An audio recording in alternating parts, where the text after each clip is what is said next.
Slow down. You're right. I don't deserve her.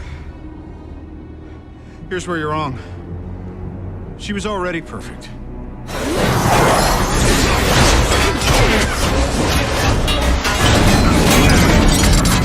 Jarvis,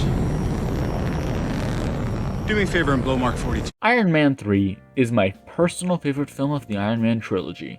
Iron Man 1, Iron Man 2, and Iron Man 3. It's a pretty simple concept. This film, which was directed by Shane Black, does a great job expanding on the character of Iron Man, while also adding a great new character to his mythos, well, actually lots of great new characters, and overall making a really fun and enjoyable film. And one scene that shows this is the rooftop scene, where Killian and Tony finally have their talk. At the start of the film, Tony is at a party where he meets Aldrich Killian. However, Tony, being a narcissistic asshole and a jerk, he bullies Killian simply because he doesn't like him. Possibly because of his looks, his disability, or just because, at that point in the story, Tony is a horrible person and just doesn't like Killian. There's lots of things. However, Killian, excited to work with Tony, believes his lie to meet him on the rooftop. The cold New Year's night and the hate he feels for Tony boils inside of him and leads to his rise as the Mandarin. Until Shang-Chi retcons that, but that film actually does a really great way of retconning things that don't take away from previous stories. That's a video for another day. Something Rise of Skywalker could have taken a lesson from.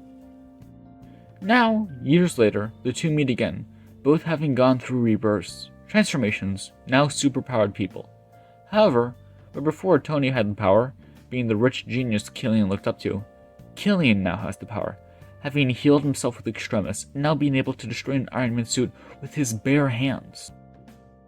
In Iron Man 3, Killian sees himself as everything Tony was, charming, handsome, and brilliant. He healed himself, and now wants to have the power he lacked years ago. But whereas Killian's rebirth was purely physical, Tony's was mental. Tony went through the cave in Afghanistan, but not only that, Tony had also killed one of his longest friends, dealt with the sins of his father, faced alcoholism, and was in the middle of facing his mortalities and flaws as a person. Tony had evolved and was still evolving as a person, whereas Killian was still the same person he was all those years ago, albeit with a fresh makeover and some cool superpowers.